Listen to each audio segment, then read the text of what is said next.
soovin endale ühte käekotti ja joogipudelit.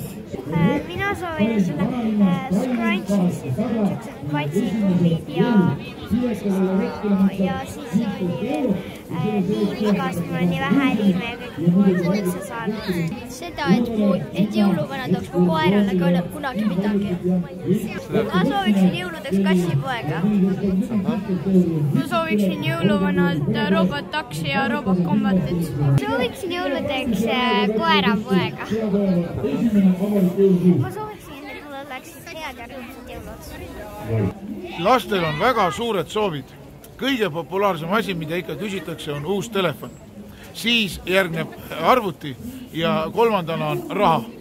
Aga loomulikult neid soove täita ei saa. Ma olen öelnud, et kommi saab. Inimesed on tänapäeval kahjuks, ma ütlen kahjuks, väga materiaalsed.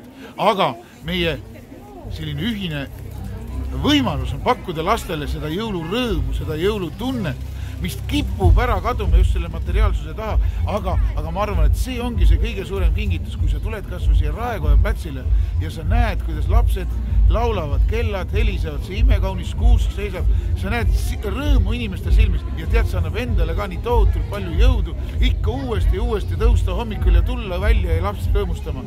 Nii et ma arvan, et see ongi kingitus ka, mida võiks iga üheni viia.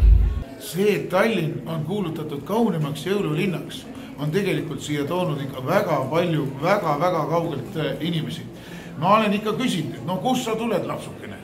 Ja saad aru, Aasiast, küll on Hiinast, Jaapanist, Taiwanist, Tailt, Filipiinidel, siis muidugi Kanada, Ameerika, Brasiilia, Euroopast, Prantsusmaa, Itaalia, Hispaania, Läti, Leedu, Venemaa, Gruusiast. Need on kõik need, keda ma täna olen siin platsil kohanud. Nii et see on tohutu rahvaste paabel, kes siia tegelikult ühel hetkel kõik kokku saab siin Raekoja platsil ja see on imeline. No ühe korra juhtus mul selline lugu, et siin platsil on nagu ikka jõuluvana käib, ho, siis tuleb minu juurde niisugune asiaatliku välimusega mees, ütleb, et yes, I am here. What you mean I am here? No, my name is Mr. Ho. This is my wife, Mrs. Ho, and our children, ho. Selline lugu tulid Singapurist näiteks. Ma ütleks, et täiskasvanud suhtlevad isegi agaramad kui lapsed. Lapsed kipuvad pelgama, aga täiskasvanud mujalt maailmast, no nende jaoks on see siuke eksootika ja nemad teevad pilti ja tulevad, räägivad palju julgemalt ja rohkem. Nii et tõttu öelda siin platsil jalutades on täiskasvanutega rohkem suhtlemist kui lastega. Mitte, et ma seda tahaks, aga no lihtsalt nii kipub olema. No, ega siis soovitakse kaks asja, kas päris materiaalset või siis midagi ilusat. Mina tahaks, et minu lapsed koju tuleks, näiteks on mõned öelnud. Ja see on ilus mõte, et kui inimene on lapsed mööda maailma laiali lennanud näiteks, et jõuluõhtul saaksid kõik jõululauas kokku. Ja see on minust üks väga ilus soov. Seda võiks kõikidele soovida. Pered saaksid jõuluõhtul kenasti kõik kokku. Ma ütlen teile ühte. See ei ole üllatus teile, head inimesed, et jõuluõhtu tuleb. Jõuluõhtul on puu all kingitused või tuleb jõuluvana.